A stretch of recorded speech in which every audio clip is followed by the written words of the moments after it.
For the city of New Orleans, Hurricane Katrina was not so much a sudden calamity as a slow-motion catastrophe. The whole country watched in agony as the floodwaters rose and houses, neighborhoods, and society itself began to disintegrate, along with the city's broken levees. 60 Minutes correspondent Scott Pelley's been in New Orleans this weekend looking into how much of what happened was natural disaster and how much was man-made and avoidable. All your guys, thank you. Got to take care of our own. Thank you. Look. The mayor of New Orleans, Ray Nagin, is on his way to take the measure of the misery in the worst American disaster in 100 years. Most of his city has surrendered to the sea. The streets of the Big Easy are now subject to the tides of the Gulf of Mexico. Every person is hereby ordered to immediately evacuate. 2 days before the storm, Nagin ordered the biggest evacuation in U.S. history. But he told us he never imagined his city would be abandoned, as he sees it, by the state and federal government. Nagin says communications failed and agencies dithered over jurisdiction while New Orleans drowned. Too many people died because of lack of action, lack of coordination, and some goofy laws that basically say there's not a clear distinction of when the federal government stops and when the state government starts. And if you have if the federal government takes over, then you're giving up some powers, or if the governor don't ask the president and the president don't ask the governor. And it was just BS. Bureaucracy. Bull crap. When people are dying, bureaucracy should be thrown out of the water. You think people died because the relief was delayed? There is no doubt about it. I watched a guy jump from the Superdome yesterday. Just couldn't take it anymore. We have 2 police officers that have committed suicide. They couldn't take it anymore. This is hell. And to have this happen in the United States of America, in the state of Louisiana, and to not have immediate response, regardless of the laws, is tragic. You know what the national response authorities would say? It's a disaster. It's hard to get stuff in there. It's hard to fly the helicopters and the trucks in there. Man, I don't want to hear any of that.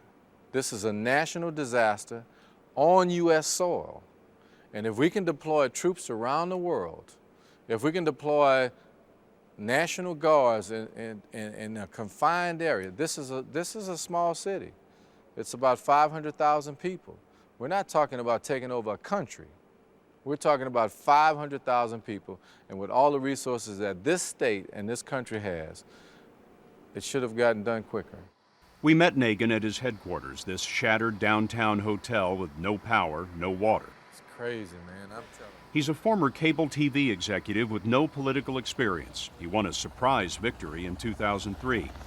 This week, holed up in the darkness, he lashed out on a radio talk show, saying that distant politicians were bragging about their efforts while his city descended into chaos. And they don't have a clue what's going on down here. They flew down here one time, 2 days after the doggone event was over, with TV cameras, all kind of goddamn, excuse my French, everybody in America. But I am pissed. On the radio show, you said that the people who failed to bring aid in here in 24 or 48 hours ought to go to hell. Well, I said they're going to have to account for that. And here's the issue, and here's what the nation needs to get ready for. They're seeing, you know, the starving people and evacuations and the lawlessness, and, you know, that's all entertaining. But let me tell you what's getting ready to happen. We're getting ready to drain this city, and then we're going to go and seek and find missions for dead bodies. And the body count is going to go up, and it's going to go up to a tremendous level. And then everybody's going to start to wonder that more people die because of the storm or because of the lack of response. And that's going to be the big question. Even now, some people remain trapped. There's some people up there by that blue. On our flight, Nagin noticed a man marooned and delivered the aid himself. When you were looking at your city from the helicopter today, Mayor, I had the sense that your heart was broken. You know, my heart is broken, and you know, it's a tough thing. When you see a city that you love so much, and you see it so devastated and so almost dead, and you wonder what the future looks like. I'm basically homeless now. Nagin says the nation still doesn't know how desperate New Orleans was in the hours of anarchy, the 3 days before the National Guard broke through. My police chief almost got kidnapped. He was trying to calm the crowd out at the convention center, and they basically got in the middle of a crowd, and the guys tried to basically take him as a hostage. I mean, there's stories that, you know, are unbelievable. Police officers crying, screaming over the radio, "I'm under fire, help, I'm running out of ammunition." My assistant police chief basically said that's the first time in 25 years he ever heard of a police officer in the city of New Orleans saying he's getting ready to run out of ammo in a gunfight. I mean, there's stories, people giving me babies, saying, "Look, take my baby, please, I cannot take care of it." You know, little old lady saying, you know, "Just let me lay down and die."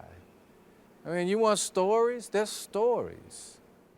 You find a story on every corner when you walk in the dark, oily water downtown. It's strange to feel with your feet things you're used to seeing, things like curbs and flower pots. We were walking on Tulane Street when we came across an armada of airboats.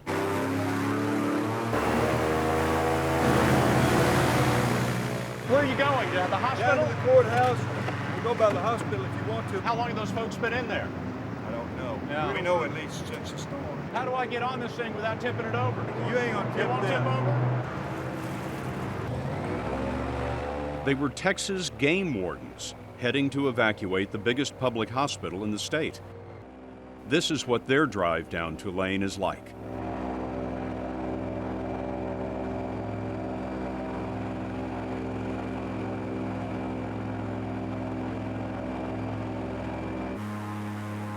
Here, the living have waited days for rescue, and the dead, of unknown names and numbers, wait in the debris still. Not a priority, not yet. We got to Cheri Hospital as the last were loaded, and like the mayor said, here's a story. Hundreds of patients trapped for days without power. Dr. Peter W. helps run the ER. In the space of an hour and a half, we moved our entire emergency department up one full flight of stairs. In an hour and a half, we had over 50 critically ill patients moved up stairwells because the elevators are shot, gone. No electricity, no power, nothing to do it by. So we're using flashlights and then jerry-rigged ventilators, everything else to ventilate, breathe for people, and have the critical care capacity. But even so, Dr. Ben DeBoisblanc says some patients died who might have been saved. Tell me about one patient that you lost, that you remember. Little old lady who sat in our ICU for 3 days, had a breathing problem, was on a mechanical ventilator. Her husband sat with her 24 hours a day, and because the electricity was out, while he would sleep, he would fan her. He would just try to keep her cool, and he would drift off to sleep. We got her over to the heliport, to the top of the parking garage, and her vital signs began to deteriorate. And we knew that she was going to die. She died on the roof waiting for a helicopter. She died on the rooftop waiting for a helicopter. I haven't spoken to her husband. I don't even know where he is. I don't even know if he knows she's dead.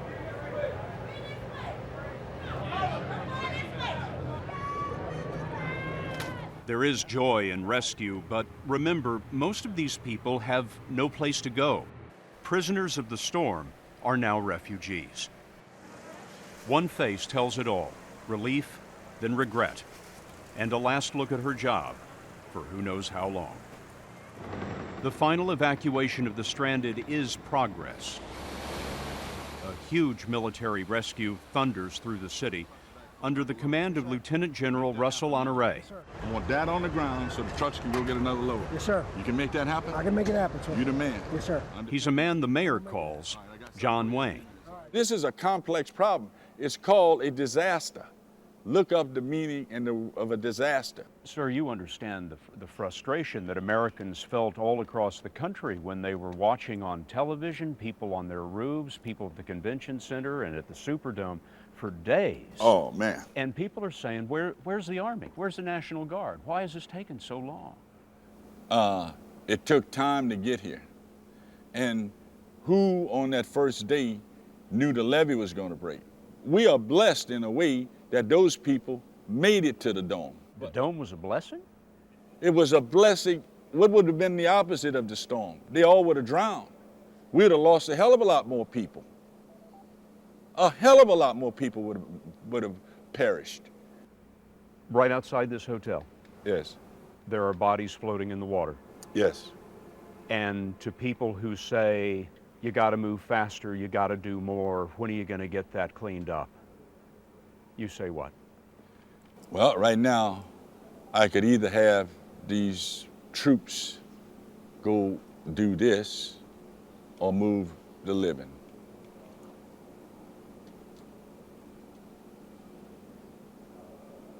What would you do? We stopped on Jeanette Street to find the Army picking up the living one at a time. The neighbors told us the soldiers wanted all the sick and injured brought to this intersection, so there they were, under the hurricane of a Black Hawk.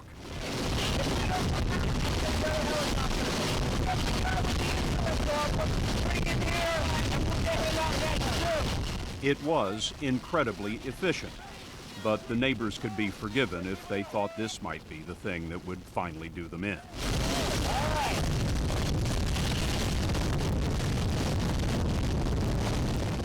As people flew off Jeanette Street, across town sandbags were falling, getting ready to drop, and away they go. And disappearing into one of 3 breaches that betrayed New Orleans to the sea. We learned something that surprised us here. Despite what you've been hearing, not one of New Orleans' levees failed. All of the massive earthen levees survived. The failure was in flood walls like this one on the 17th Street Canal. The flood walls are miles long, but only 2 feet thick. You never know which way the track's going to go. And Al Naomi is the man who manages New Orleans flood control for the Army Corps of Engineers. He was probably the first to understand what was about to happen to New Orleans. the flood wall is very unforgiving. It's either there or it's not. The walls were designed in 1965 to withstand a Category 3 storm. Category 4 Katrina pushed her surge over the top. It just was overtopped and the water started pouring over. The support for the flood wall failed and it just pushed out and toppled over, and that was it. What could have been done before now to prevent this from happening? I don't know. I don't think... You know this better than anyone. Well, yeah, but you see, there was not sufficient money or time to do anything about this. If somebody had said, okay, here's $1 billion, stop this failure from happening for a Category 4, it couldn't have been done in time. I'd have had to start 20 years ago. To where I feel today, I would have been safe from a Category 4 storm like Hurricane Katrina. Shouldn't this have been done 20 years ago? Sure, it should have been done 20 years ago. But, you know, what can we do about that? You have to recognize before we had Category 3 protection, we didn't have anything. On Friday, President Bush came to see for himself and ran into Hurricane Nagin. The president offered the mayor the first water he was happy to see in 5 days, a shower aboard Air Force One. When the president came, did you unload any of that radio talk show stuff on him? No, I didn't, but he was well aware of it. And I pulled him on the side with the governor. I said, look, that was uncharacteristic for me. But consider being in my shoes. What would you have done? And if I said anything disrespectful to the office of the president or the governor, I apologize. But tell me what we're going to do now. And what did the president say? The president basically said, Mr. Mayor, I know we could have done a better job, and we're going to fix it. President acknowledged to you that it wasn't handled in the best way? Well, he said they could have done better. You're pretty frank with the president. Well, the president asked me to be frank. I mean, he said to me, he said, look, I think I've been hearing a lot of stuff that may not be true. I want to hear from you. Tell me the truth, and I will help you. The truth about New Orleans is, incredibly, that the worst is yet to come. Once the flood walls are plugged, the city's network of pumping stations will start to drain the city. That'll take weeks at least. But before they can even begin to make the city livable, they will have to deal with the dead. Now think about this. Every house that's flooded right now, we have to go in and see if there's anybody in it, and God forbid, take those who didn't make it. Every building, every room. What are you going to find, sir? I think we're going to find a lot of people. Try to give me some sense of what you think the possibilities are in terms of the casualties. Well, let me put it to you this way. We think we evacuated 80% of the people in the city as it relates to this particular event. Do the math, that's 100,000 left. We've evacuated 35,000 people so far. Let's say there's another 15,000.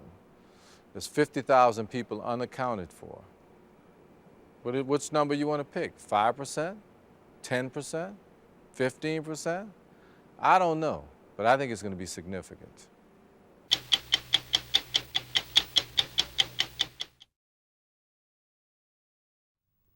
It's been 2 weeks since Hurricane Katrina turned the Gulf Coast into a disaster area and New Orleans into an uninhabitable city forced into a mandatory evacuation. The job of bringing order out of chaos, which fell to the Crescent City's police department, was unprecedented.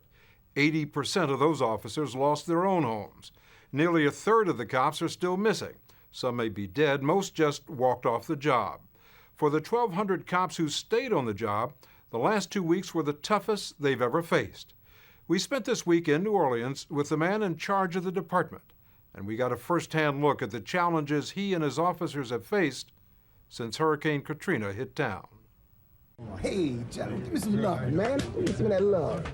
Eddie Compass, the superintendent of police in the Big Easy, has a reputation as a colorful, plain-talking cop who's at home on the streets. All right. Big Gift. Daddy home. What's up, baby? What's up? What's up? What's up? Y'all still standing, huh? Chief Compass says he and his men are still standing after, with the exception of 9/11, the most dramatic 2 weeks any American police department has ever faced. We rode with the chief in the back of a truck from the Texas National Guard as he patrolled streets that are still flooded. Later, he tried to tell us what the last 2 weeks have been like. Imagine holding a city together with no communications, no resources, no ammunition, doing search and rescue, then switching from search and rescue to tactical because the individuals started shooting at the fire trucks and the search and rescue teams. Compass says that as devastating as the hurricane was, the following morning, he thought the worst was over. At 6 o'clock in the morning, I was loading up my truck to bring my son to Texas A&M. I had no idea what was about to take place. You know, everybody thought we had dodged a bullet. Nobody knew. And then when the levee broke? That's when the problems began. Hey, drop! Over the next 4 days, law and order disintegrated and parts of New Orleans descended into chaos. New Orleans cops were left to help rescue thousands of people trapped by the rising waters, while small groups of armed thugs roamed the flooded streets, robbing homes and shooting at police, fire trucks, and rescue helicopters. Fires burned throughout the city for days, while bodies floated in the water. At one point during the chaos, someone even tried to kidnap Compass. And it was an individual in the crowd that recognized me, and he said, if we take that MF for Eddie Campos, I bet you we could get a bus over here. And some other individuals joined in, and they tried to grab me, but my security team, you know, they repelled, they protected me. Their feeling was, these guys, if they could grab you, then they could get a bus and get out of there. Get out of there, so they could trade you for the bus. For the bus, yeah. But my guys pushed them back, and he got me into a vehicle and got me out of there. Yeah. Did you ever imagine it would get to that? No one in the world could ever imagine it could get to that. Did you, for a period, feel that you lost control of the city? I don't think we ever lost control of the city to the point where the criminal element was going to take it over. There were parts of the city where we were overwhelmed by the masses, but this police department stood strong. If the New Orleans Police Department stood strong, hey, how y'all doing? No one stood stronger than Captain Jeff Wynn, who commands the New Orleans Police Department's Special Operations Unit. When we first started, we were deep into the rescue mode, and we would have to pull off a rescue mode to go and handle a SWAT situation and immediately go back to rescue mode. And when I say rescue mode, I'm not talking about driving from point A to point B. I'm talking about getting a bunch of TAC guys out of a boat, going over and looking at a target, taking down that target, getting back in that boat, and going another 2 blocks over, cutting a rooftop open and getting a family out. It just never stopped. I mean, now, I'll tell you right now, today is a better day than yesterday. Before, in the beginning, you were on your own? We were stuck like Chuck. How many of your officers have not been accounted for? There's about 500 that haven't been accounted for, whether they have quit, whether they have perished in the storm, whether they're with loved ones, you know, but we have 1,200 that we can account for. Well, can somebody come to you and say, Chief, look, I had to take care of my family, or this is why I wasn't here? And could that person still be a part of the New Orleans Police Department? I can understand taking care of your family and coming right back. I can understand that. But I cannot understand staying with your family while we were going through these conditions and not backing us up. You've called some of them cowards. I've called individuals who have shirked their responsibility and duty cowards. I wish I possessed a vocabulary large enough to find a word that depicts something worse than a coward. Because when you look at the sacrifices that the men and women this police department made that stayed, and for these individuals, not only did they not stay, they talked to the media and criticized the brave men and women that were standing tall and standing strong. Not only are they cowards, they're less than a coward. To partially make up for the manpower shortage, Chief Compass is swearing in Police Academy cadets after only 10 weeks of training, swearing them in wherever he finds them. Raise your right hand and repeat after me. Although the rookies are welcome, veterans like Bruce Adams say that the New Orleans Police Department needs more than new recruits. What do your people need? Mostly something to identify themselves as police officers. Right. We didn't expect this thing to last this long, so a lot of us had that one police shirt, and So it's you've been wearing quite the same soft. shirt for 10 days. Yes. Yeah. It's been 10 days. I got a chance to wash mine once, so it don't smell. You wouldn't I be able to don't even know stand what day by of the me. week it is. If we didn't wash it. It's been 10 days? During those 10 days, most of the 480,000 people of New Orleans have been replaced by 14,000 people from police departments, state and federal agencies, and the U.S. military in what looks like an occupation. The city has been divided into grids so they can conduct a systematic search. We're going back into these areas. An officer from the New Orleans Police Department explained it to us. So all of this here was underwater? Still underwater. Still underwater. And all of this here was? Everything that's in red. Everything in that's red. Everything red. We went on a rescue mission with 2 trucks filled with National Guardsmen and New Orleans vice cops who usually go after pimps and prostitutes. Today they were going after people who needed to be evacuated. We drove through ruined neighborhoods, past submerged cars, and down power lines. Everything was silent except for the noise from our engine and the occasional sound of a helicopter hovering overhead. Our destination was Mid-City, a leafy neighborhood of quaint single-family houses that today is flooded by a thick, toxic soup. The rescuers had been given directions to people who wanted to be picked up. The rescuers went to pick up stranded people, but were not sure they would be willing to leave. Don't force her. Okay, yeah, just ask her. She says, no, I'm staying, that's fine. At 842 Alga Street, they found a family that was persuaded to leave. There you go. Grab the door. One of them had a cut that had to be treated immediately to prevent infection. A few blocks away, we found another family. A little more, a little more. A retired cop, his wife, and two other people who had taken refuge in their home. There you go.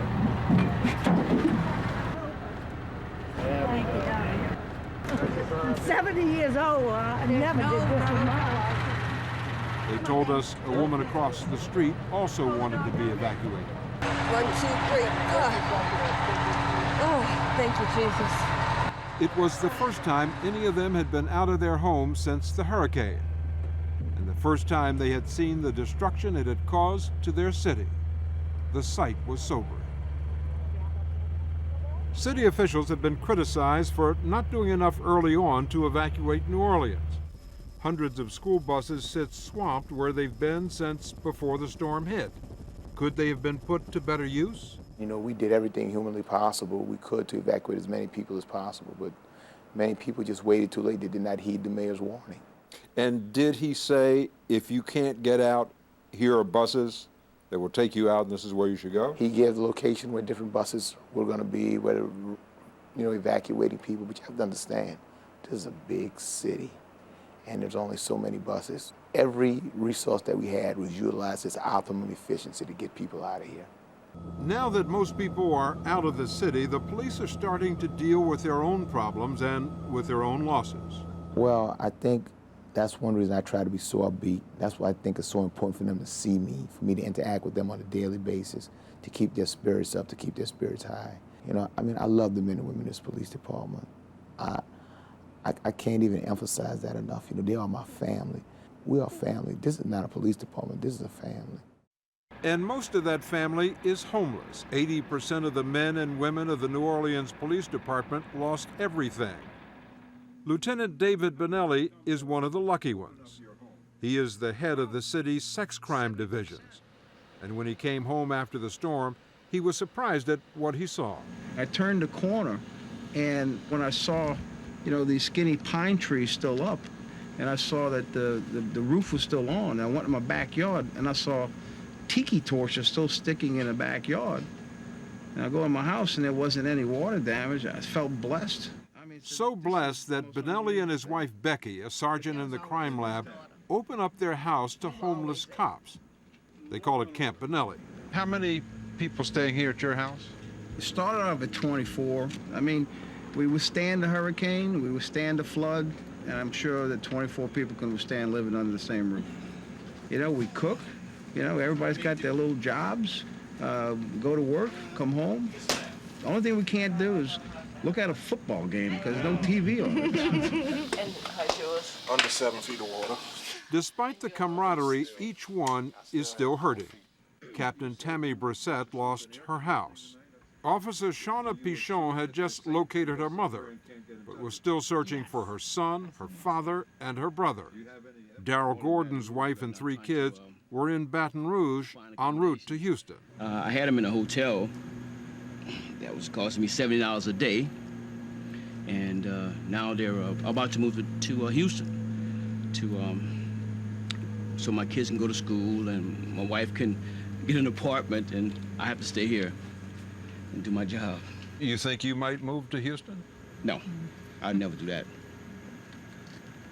This is my city. This is my job. I'm gonna do my job. What do you think about those who didn't stay as you did? Police. The brother and sister officers who left. They were not the police. They weren't part of the family. They abandoned not only us, their brothers and sisters, they abandoned the citizens of New Orleans. And one thing about this job, it's not a job from up here. It's a job from here. Right here. And if you don't have this, you can't do the job. That job, according to the motto of the New Orleans police, is to protect and serve. The cops we met this week believe they lived up to it. They didn't lose their loyalty. They didn't lose their bravery. They didn't lose their spirit, because the true men and women of the New Orleans Police Department kept this city viable, kept the city alive for 6 days that was under siege by hurricane and flood. Every police officer has a story. Every police officer that stayed and worked and protected life is a hero. It's because of the human spirit, and it's because of the likes of these officers that are sitting around here today.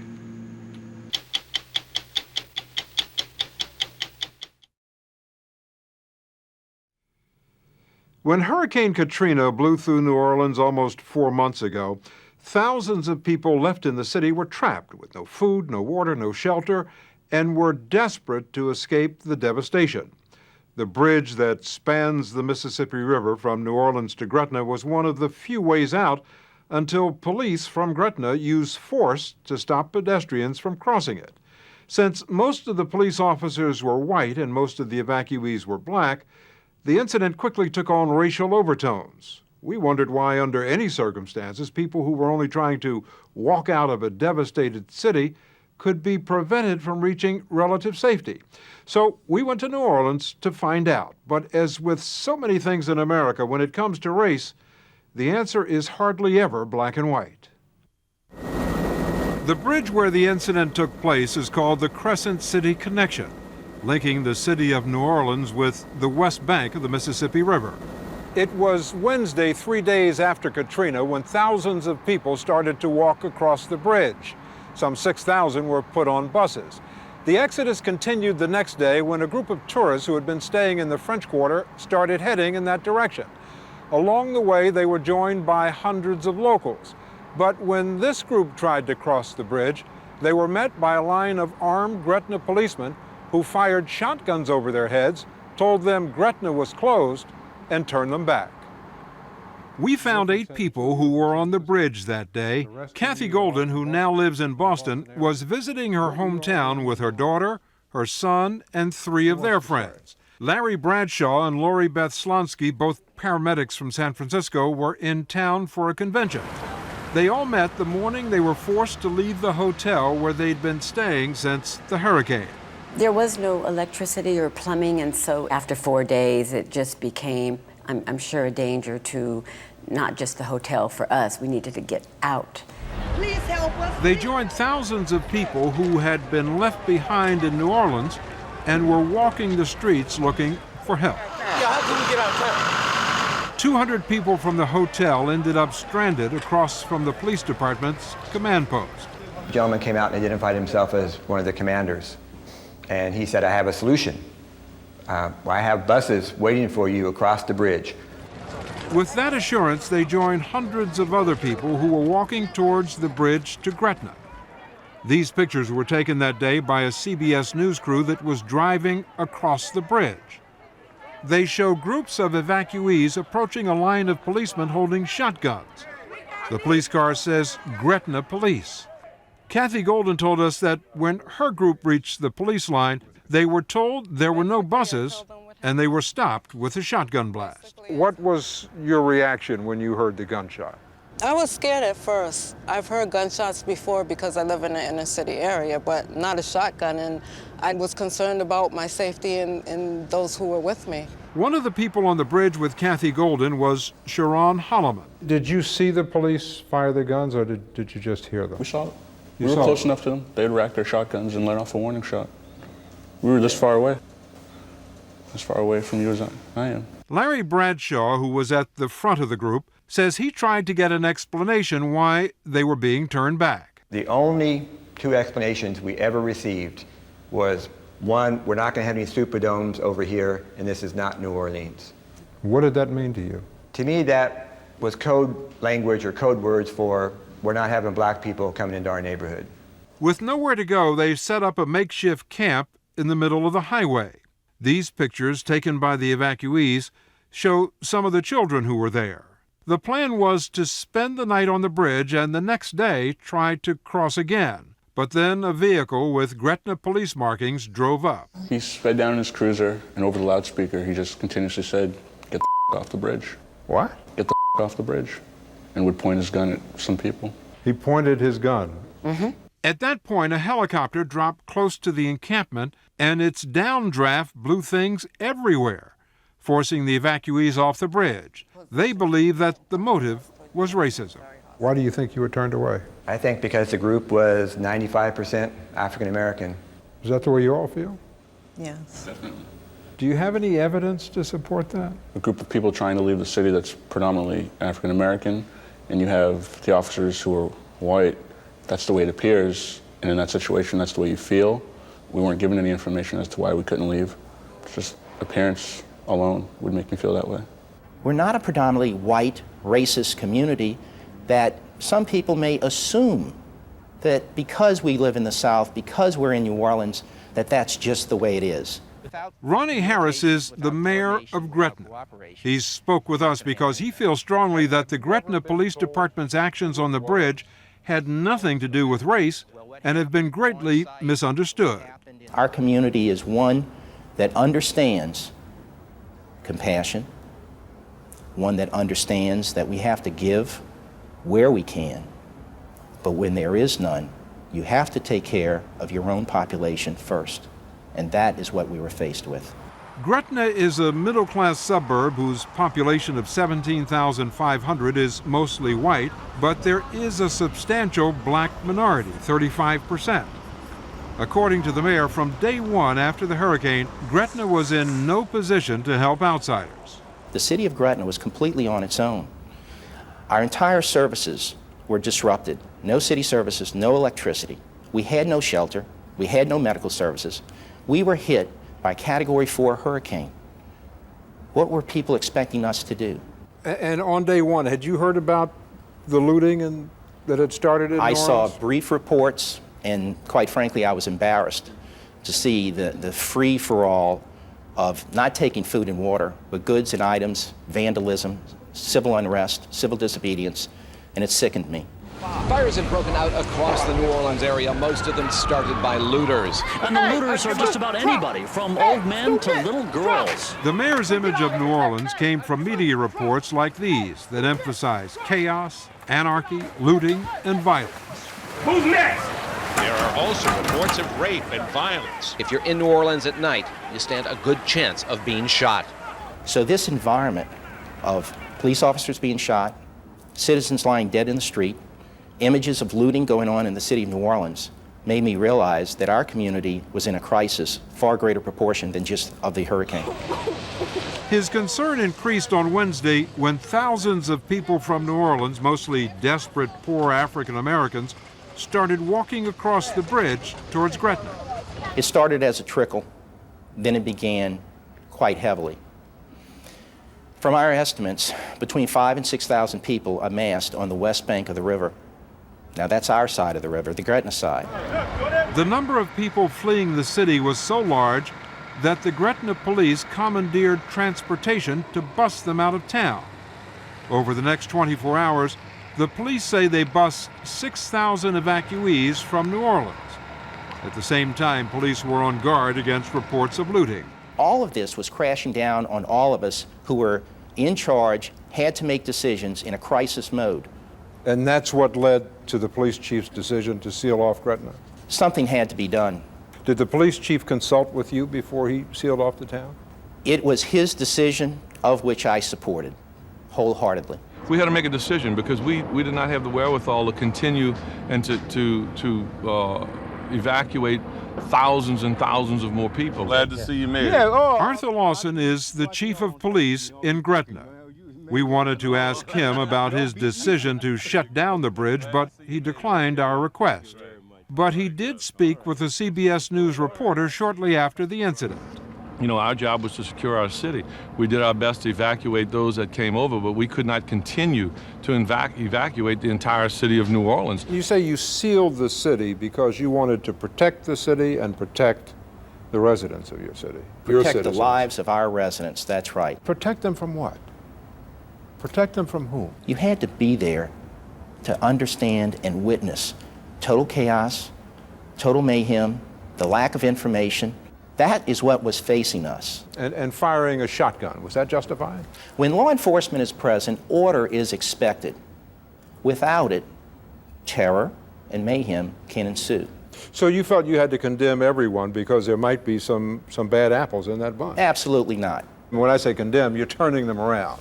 You had to turn everyone around, old folks and children, because there might be some bad apples with them. What we did was seal that location off, just like a dead end, because there was no safety or security available to wherever they were going. It did not exist, was not there. Okay, then let me rephrase it. You didn't let anyone into your community, including old women and children, because you thought some bad apples might have come in with them. The crowd was desperate. The crowd had gone through some unbelievable sights and sounds in the devastation hurricane, and I understand they were looking for safety and security, something that I could not provide. It was as simple as that. That's a lame excuse. Moved by the chair. Oliver Thomas is the president of the New Orleans City Council. The day the Gretna police put a ban on pedestrians crossing the bridge, he says he was watching from his car. Well, hold on a second now. I can't walk across the bridge? And that's the state's bridge. So who gave you the authority to stop that walk? It was nonviolent. There weren't people walking with shotguns and rifles. They had to walk through shotguns and rifles. How do you feel about the way those people were treated? It's not humane to intimidate women and children, old people, many who were on their last leg. If you could see the condition of people walking across a bridge, it was literally the only way you can walk is one step at a time, but it was one calculated step at a time. The police chief and the mayor have said that the police officers felt they were facing an unruly crowd, and they felt threatened. They felt what? Threatened. They felt threatened by dehydrated, starved, tired people. Sounds like they need a new police force. I'm sure that they were very good people. They were scared people. They were desperate people. And unfortunately, contained within that crowd was a criminal element. That criminal element burned, looted, stole, threatened, and terrorized. Look, people took advantage of this storm and took advantage of this situation, this catastrophe, all over the region. Guess what? There are people who do that. But do you penalize and victimize everybody else because of it? We had no more to offer here than they did in New Orleans. We did not have food. We did not have water. We did not have shelters here. We weren't asking for food, water, or shelter. We were asking for the ability to walk out of New Orleans. We did secure our community. I do not apologize for shutting the bridge down. My job and responsibility to this community is to make sure that it's safe, the people and their property are safe in this community. People in Gretna aren't apologizing either. Signs thanking the police chief and his department have sprouted in many of Gretna's front yards.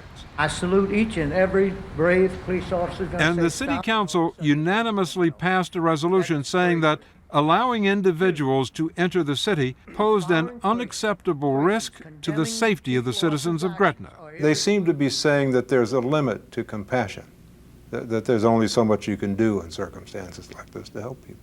Well, I think we're finding that out. I think we're finding that out in America right now today. Does this have any national significance, do you see it?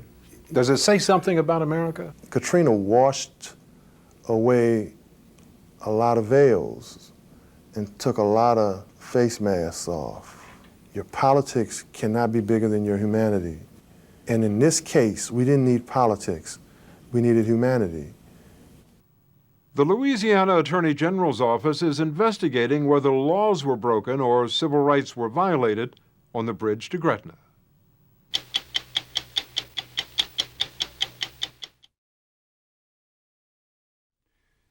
Hurricane Katrina hit New Orleans a year ago this Tuesday.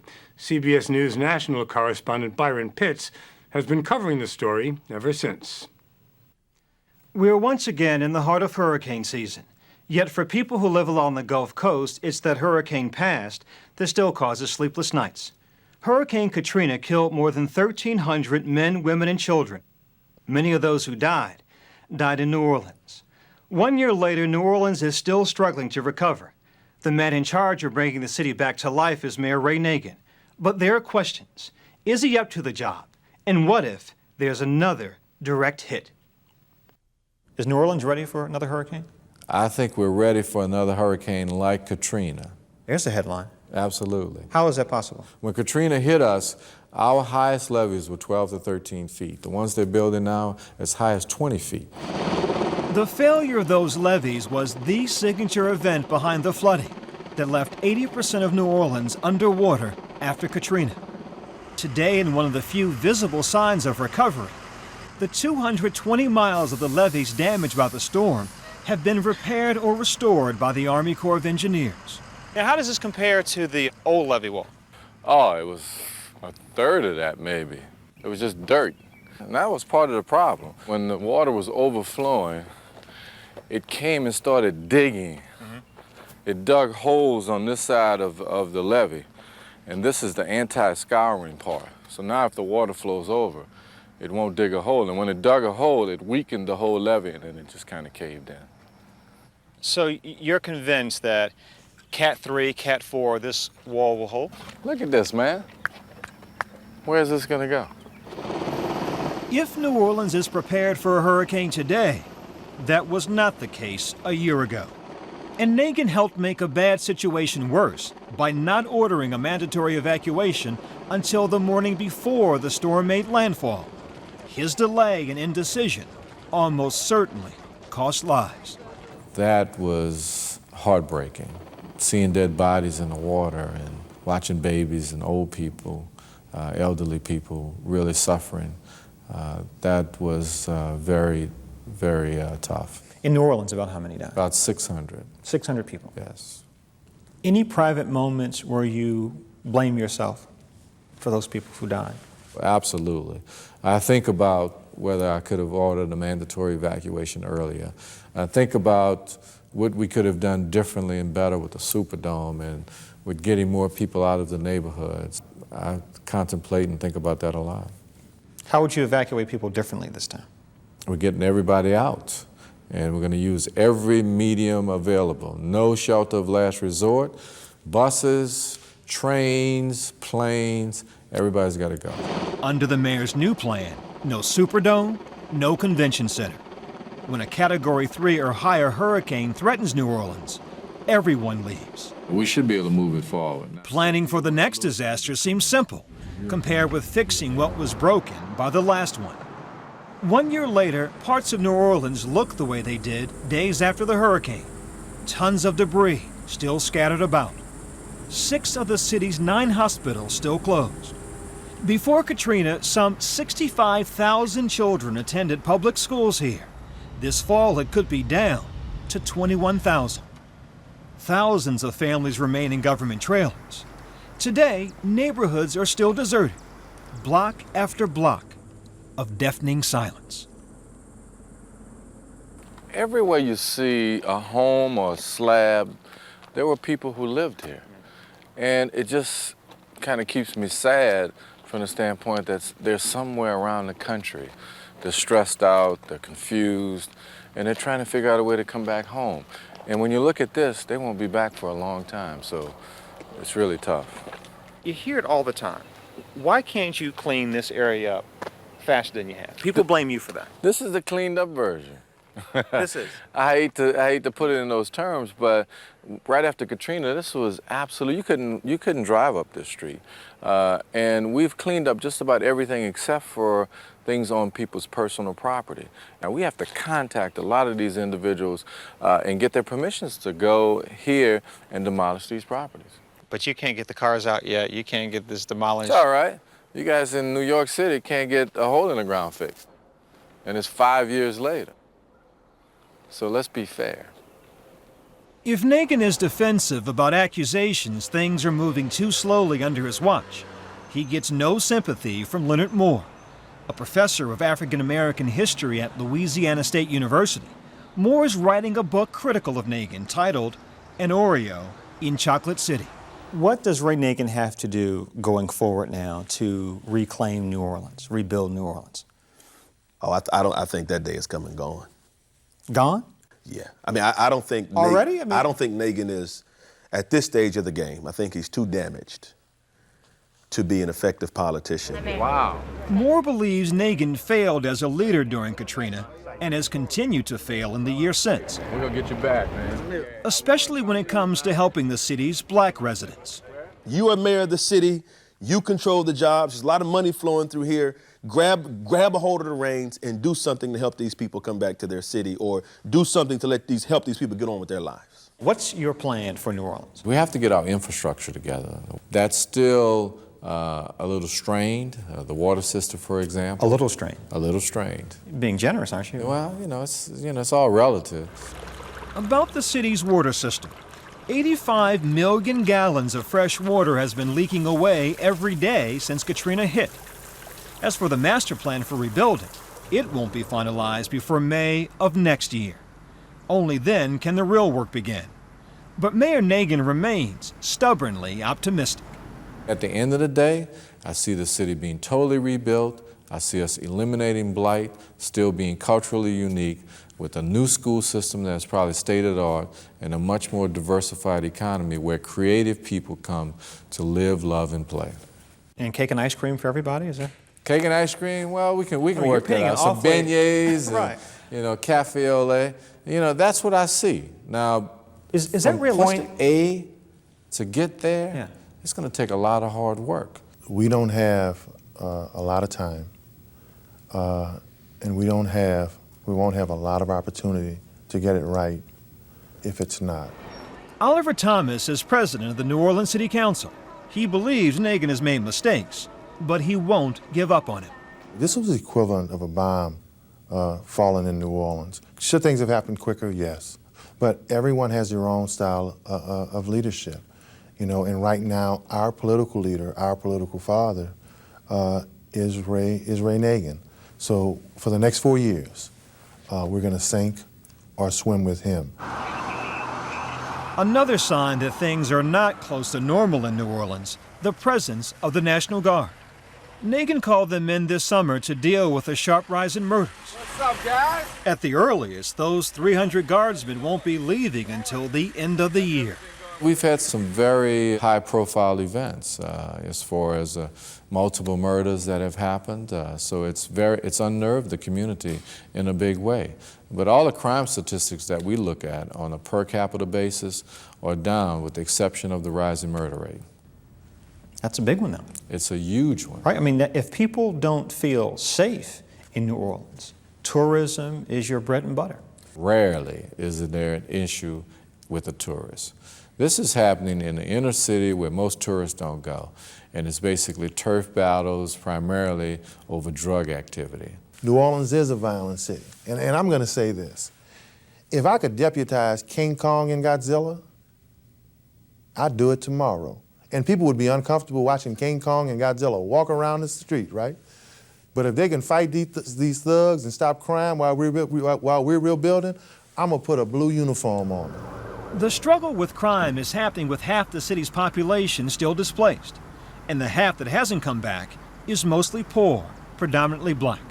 Before Katrina, nearly 13,000 residents lived in public housing projects. Some of those projects are going to be torn down and replaced, and that will take at least 3 years.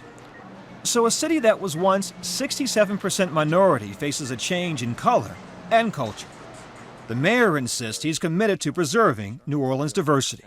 What I do have a problem with is some entrenched interests that are looking and salivating over certain sections of the city and want to say to me as mayor, Mr. Mayor, we want you to tell people they can't go back there because we have some development ideas that we want to push. I don't think that's right.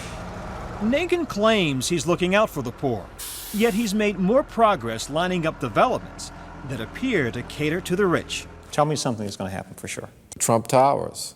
We're going to have a Trump International Tower in the city of New Orleans. 68-story condominium, high end. Definitely will happen. I think you're looking at basically a town that will be a playground for the rich for the next 40 years. Around the perimeter of the city, what you'll find are probably luxury condos, million-dollar mansions, and this will be probably the Las Vegas of the South. The old New Orleans, gone. The old New Orleans, gone completely. The culture is completely gone. That charge may be extreme, but Jim Carvin has similar concerns. He's been political advisor to every winning mayor in the Big Easy since 1969, including Ray Nagin. We're talking as though blacks and whites are all the same. In this city, they're not. He points to one of the symbols of society, the debutante balls last December, just 4 months after Katrina. While the city's black social clubs canceled their events, largely because of diminished ranks, most of the white clubs held theirs as planned. With all the catastrophe, the debutante parties went on. They didn't miss a beat. Every day you picked up the paper, and there was the debutante ball, as though there had never been a Katrina. That's why the white establishment looked at the exodus of the black community and said, we can make this a white city again. I look at the post-Katrina piece as a game of musical chairs. The music is going, everybody's dancing, everybody's having a good time. But once the music gets turned off, white folk have a place to sit down, a place to sleep, a place for their children to go to school. We're going back to a trailer. However, Nagin insists all are welcome in the new New Orleans. But for now, 1 year later, that remains a dream deferred. Discouraged by the slow recovery, many have taken matters into their own hands, taking back what they lost. At least $15 billion in federal aid has been set aside to rebuild the Crescent City, but very little has been delivered. Just give us money, Ray Nagin says, and give me more time. We've got some challenges. This is pioneering work. This is not for the faint of heart.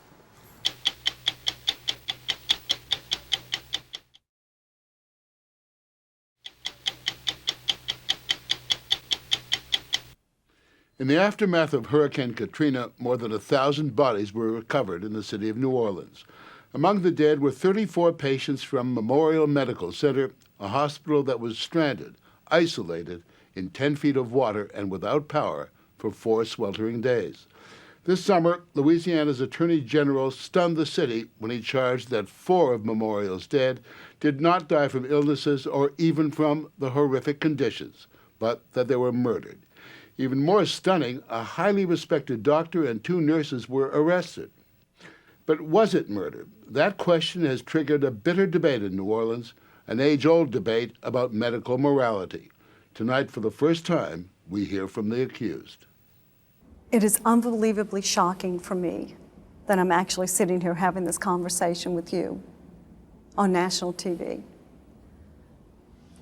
And I want everybody to know that I am not a murderer, that we are not murderers. Dr. Anna Poe, along with nurses Cheri Landry and Lori Budo, were arrested this summer after an investigation by the state attorney general, who accused them of murder, of injecting 4 patients in their care with 2 different drugs. But when you use both of them together, it becomes a lethal cocktail that guarantees they're going to die.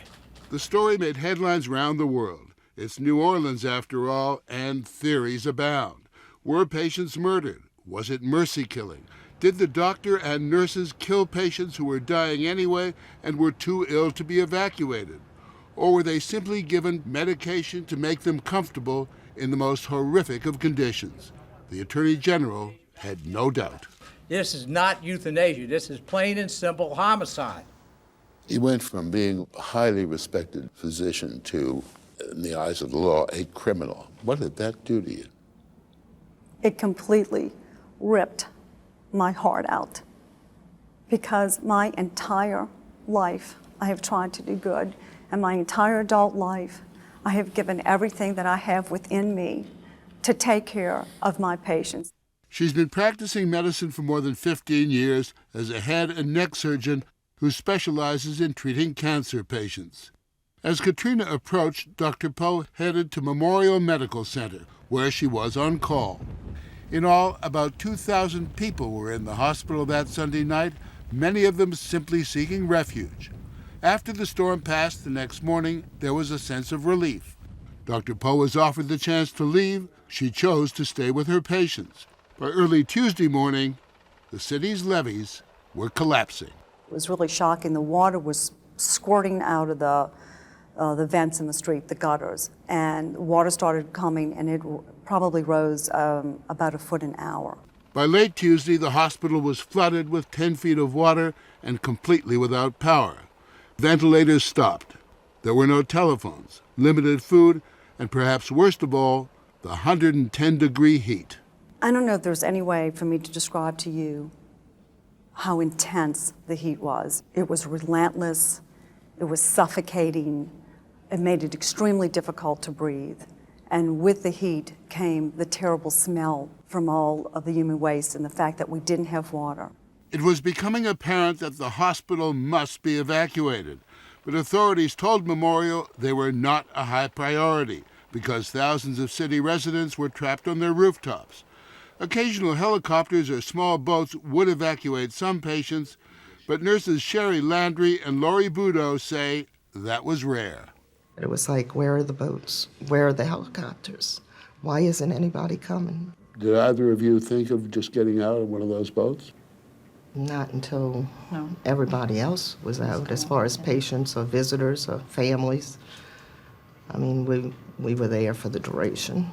Patients lay soaking in squalor. Nurses broke windows for air and fanned patients. The 7th floor was most critical. A separate company called Life Care ran an acute care facility for the severely ill. Their doctor didn't show, so Dr. Poe and a handful of other doctors and nurses did what they could. There was sporadic evacuations, but it took tremendous effort. Patients had to be carried down as many as 7 flights of stairs, then back up again to a helipad on a garage. It was a battlefield. Several died in the process. By nightfall Wednesday, Memorial was a hellhole. The hospital, you have to remember, was pitch black. We couldn't see our hands in front of our face. We had to examine patients using flashlights. The patients realized there wasn't a whole lot that we could do for them except to provide the most basic care, and they were worried, you know, I don't feel well, when am I going to get out of here? Doctors say the hospital had become a death trap. Dehydration was a killer. Were people dying? Yes, people were dying. From their diseases or from their conditions? You have to understand that there were very sick people in the hospital. You have this intense heat. We have the lack of all the tools that we normally use. And so people were dying from the horrible conditions because they were not strong enough to tolerate them. Bodies were piling up. The chapel became a morgue. Then gunshots were heard. There was fear that looters might break in. Did you figure at any point that you were really done for? Because you don't know me, you don't know how tough I am. And I don't think anyone gave up hope. I can tell you that. I didn't give up hope because as a cancer specialist, what I do is I give hope to my patients. You know, I am hope. By Thursday morning, another 10 patients were dead. Then something worse. Word spread that no organized rescue would be coming.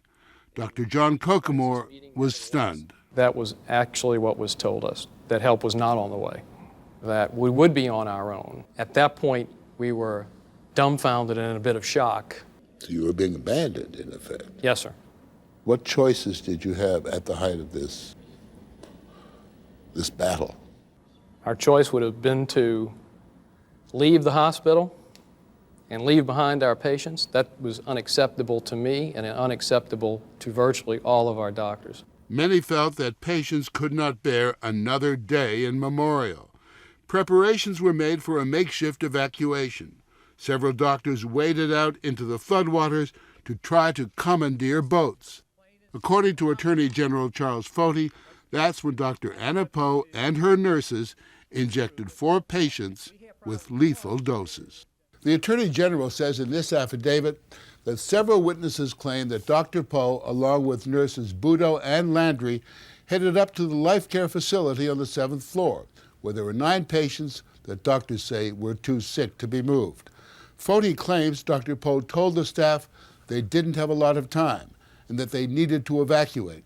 She then allegedly said a decision had been made to administer lethal doses to patients who probably were not going to survive. Witnesses claim that Dr. Poe said she took full responsibility. And then, according to Foti's affidavit, the doctors and nurses were seen entering patients' rooms with syringes and vials of drugs. People testified what they saw, what they heard. We then spent almost 10.5 months investigating, and after all of this, it could only come to the conclusion that this crime had been committed. And you feel you have a strong case? We wouldn't have taken this action unless we were positive of what we said in the allegations and in the affidavit to the judge, and all that's facts. Foti says he has post-mortem evidence that shows that the life care patients, 2 men and 2 women, aged 61 to 90, had high levels of the painkiller morphine and the sedative Versed. But that evidence has yet to be released. Some doctors say those medications would be perfectly acceptable in making patients comfortable given the circumstances. There were lethal doses of both of those drugs in those patients. Lethal doses. But these 4 patients that we're talking about were very, very sick, correct? Yes, sir. They were sick.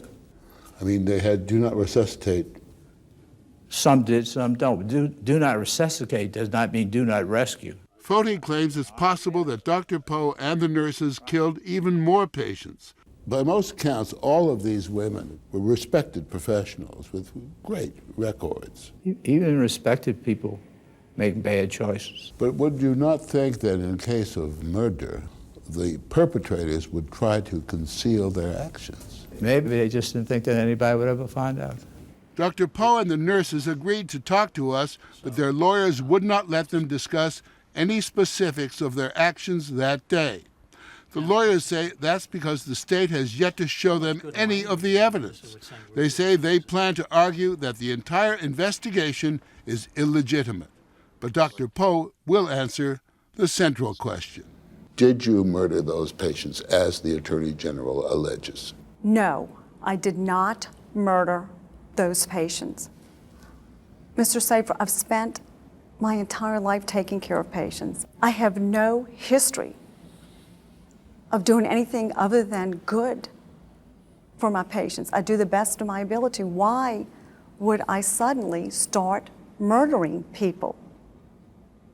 It doesn't make sense. She also says she is just not capable of any sort of mercy killing. I do not believe in euthanasia. I don't think that it's anyone's decision to make when a patient dies. However, what I do believe in is comfort care, and that means that we ensure that they do not suffer pain. Doctors make decisions every day in terms of the so-called double effect, where the medicine I am going to give to this person, I know is going to ease their pain, but I also know there is another possible effect, and the effect is to shorten their lives. Are we talking about something like that going on? Are we talking about in this case? Yes. Any time that you provide pain medicine to anybody, there is a risk. But as I said, my role is to help them through their pain. Murder or not, the alleged crimes took place when help was actually on the way. But no one in the hospital knew that.